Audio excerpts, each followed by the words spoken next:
Welcome, ladies and gentlemen. Commodity TV again here with you today, and it's again my honor and pleasure to have Professor Dr. Torsten Dennin here, the head of asset management from Asset Management Switzerland in Zurich. And today we want to have a look at Corona disruptions and distortions in the market. A really hefty theme, I would call it, and also a lot of macroeconomy behind. But it's important to get an insight into possible disruptions and distortions on several markets and also for the economy. And Torsten, welcome again. Thanks for taking the time today. And, thank you, Jochen. Great that you are joining us again here, and you have prepared a wonderful presentation, which you already uploading here. That's fantastic.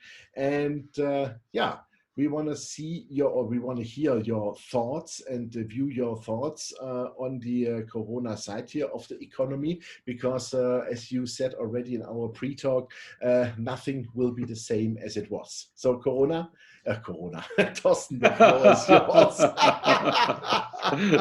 Live Corona. Thank you, Jochen. Welcome. Thank you. It's good to be back and seen lots of stuff that's moving the market. I think we can talk like every second day with lots of data and market moving coming on. And I called the presentation "Disruptions and Distortion" because I would like to have like the little warning button in the beginning. Because lots of people asking about, is it now a good time to buy equities? We've seen like a big drop of 35% in the S&P 500, and look, the S&P is up almost 50% already.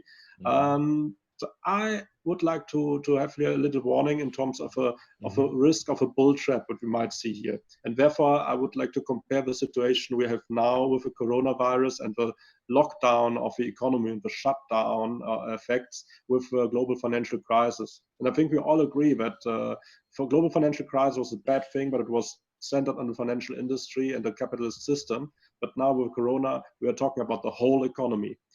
The whole economy is in lockdown. You see like the beginning of the lockdown effects in the US.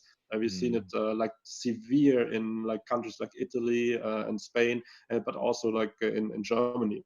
And just take a second to brief and see the global financial crisis. It cost almost 60% in market cap in the S&P 500. And the same percentage would mean from the high we've seen in February, what we're trading down to like a 1550, 1560 level. So this is the same percentage loss would be imply with a Corona, if it's not even worse. So still a lot of room on the downside. And we've seen like a high thing, it's like maybe something in between, the good trading ranges, but beware over the summer that we can see like a further leg to the downside. Don't fall for like the bull trap, the classical pattern. And why do I say that? It's because now with the first week of lockdown, all the economists, like my brothers in profession, we are all sharpening the pencils. We are all sharpening the pencils to see what is the economic effect. I mean, the health effect, we are all talking about the health and to saving life. Stay at home, hashtag stay at home is the best advice you can give to hinder and to slow down the spread of the virus, with costing almost 50,000 people their lives globally. But the economists behind it says, okay, but when do we think we will restart the economy? When do we think is this all over, and what will it cost? So to stay on the level of a more profound questions. And here we have two answers in the first 2 weeks. The first from the German Council of Economic Experts, the five sages. 5 Weisen, The 5 sexy sages, like this. And also from the heads of the big research facilities in Germany. And they say, okay, the whole impact of the Corona, if we're staying in this base case scenario about the lockdown, 5 weeks, like a reboot, like your computer, about the 3 weeks process to get back to normal.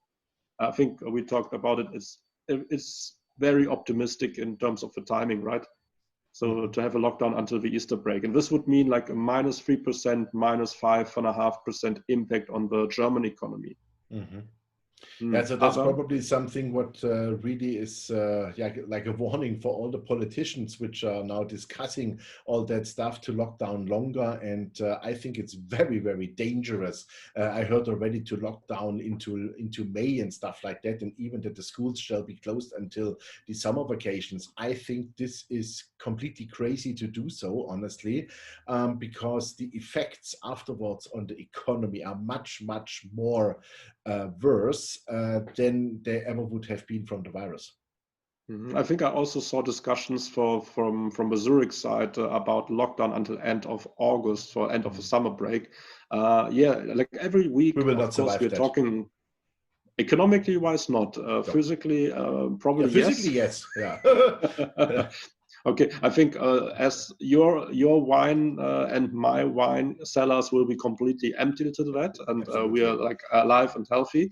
Yeah. But the economy every week in a lockdown costs a lot of money. But first priority, saving lives and the health effect. Second priority, to see like when is a good time to restart the economy. Having these conditions like every week is a tremendous cost. So it's like a very deep conflict about when to time a restart. If it's not a little bit premature to talk now. But I think what really spooked the market and shocked the market was last week, Friday, the comment from Goldman Sachs talking about like a 25% drop in US GDP in the economy for the second quarter. Yeah. So the second quarter GDP dropped by 25%. This is something we haven't seen during financial crisis, and this is like more severe than every number we've seen before. So therefore, beware. I think a situation gets also from the economic numbers worse before it's getting better. And maybe I talk about some of the curing mechanisms when you say, okay, we need to stay afloat, we need to stay alive in the economy, we need to stay alive being isolated at home. So what are we economists talking about how to fight and how to help from that side?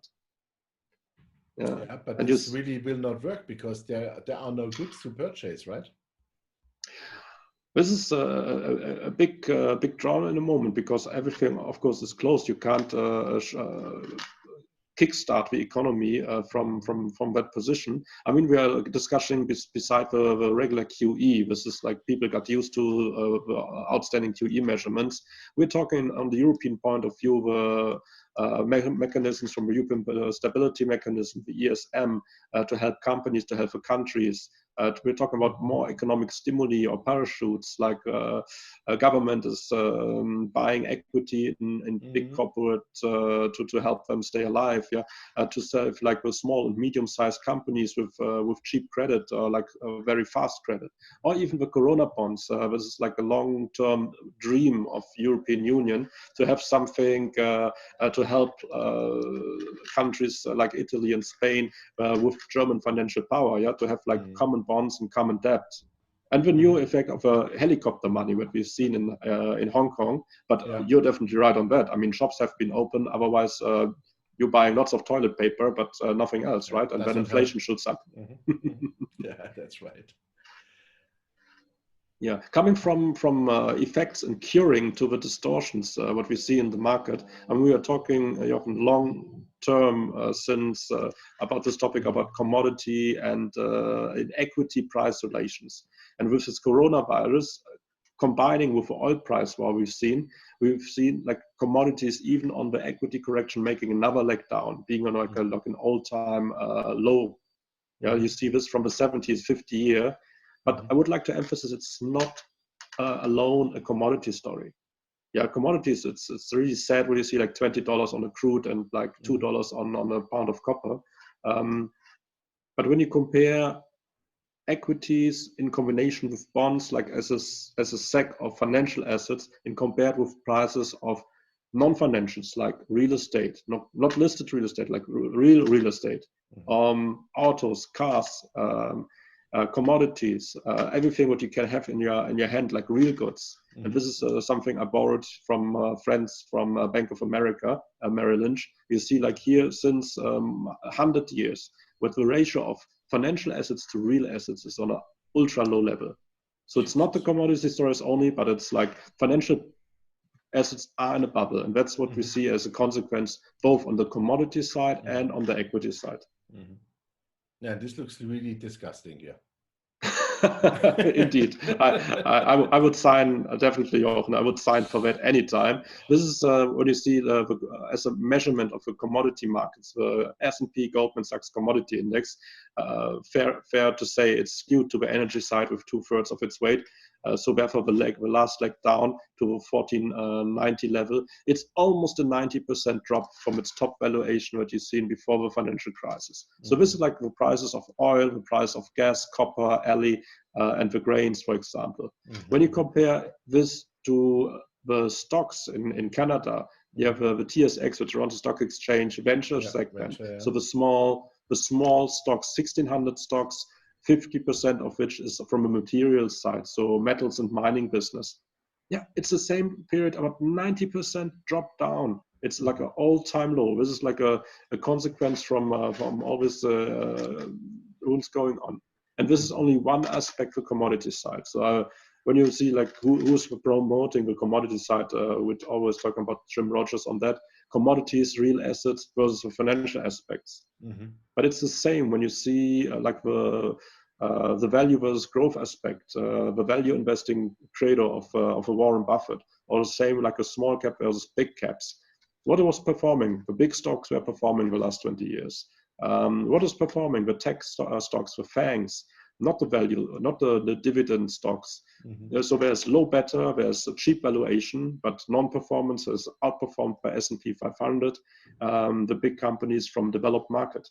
Like a Mark Mobius, who was long years promoter of emerging market stocks. We see developed markets outperforming emerging market for years now. Same like on the currency side. Look at the strength of the US dollar. Like everybody is scratching their heads about how strong can it be. Yeah, when you look at the debt position the US is taking down, then another 2 trillion putting on the national debt to fight the crisis. It's a question how you finance that, right? But in the moment you have the strength of the ultra strength of US dollar, and when you compare like $20 crude and the ruble goes down to 80, to a ratio of 80 to the dollar, the Brazilian real is at more than 5 to the dollar, and the South African rand, in this situation, is levels I haven't seen before. I think more than 18 to a dollar. Yeah, and in Indonesian rupiah, you're like a millionaire as fast as you can count. Is this Indonesian rupiah or Indian rupee? It's Indonesian one. That's Indonesian. So you have like 16,800 to the dollar. So 16,800 rupees to one single dollar. So therefore, it's a great economy. So you have lots of nominal millionaires on that. So maybe they do it like in the good old times in Italy, just cut off the last 3 zeros. or like what I have in my office, like a note from Turkey a couple of years ago. Like on that paper, I'm a Turkish lira millionaire. Unfortunately, they put some zeros away. Yes, so it's not worth the paper, but it's nice to have the million just in case, right? Yeah, and now our safe haven, gold.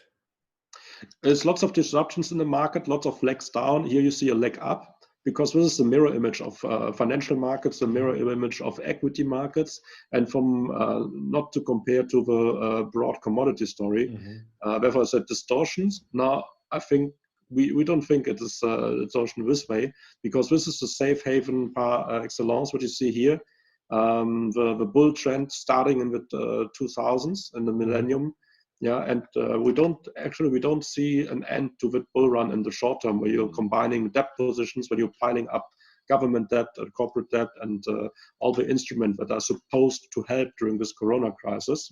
So basically, this cure is pretty dangerous to the economy, of course, but it's good for the gold price. Absolutely. Yeah, and gold might rise already this year to 2,000, and probably next year it's even higher.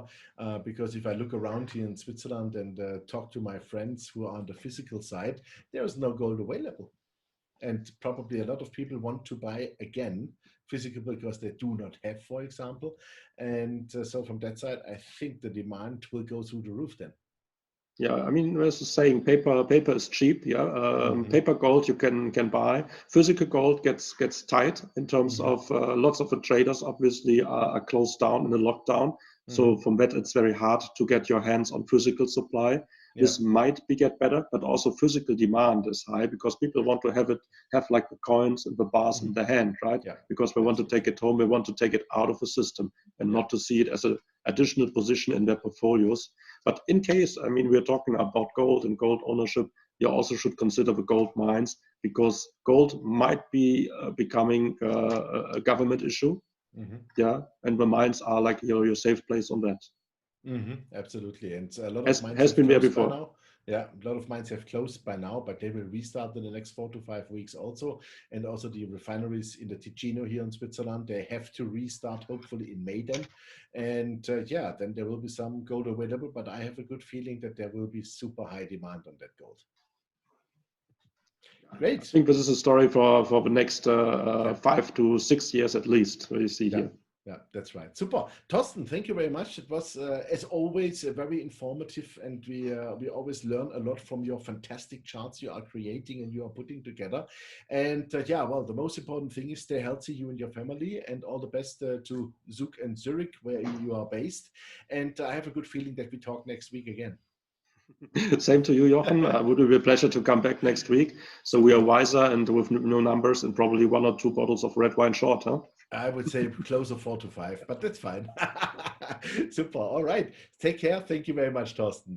Yeah, ladies and gentlemen, that was Professor Dr. Torsten Dennin, the head of management of Asset Management Switzerland out of Zurich.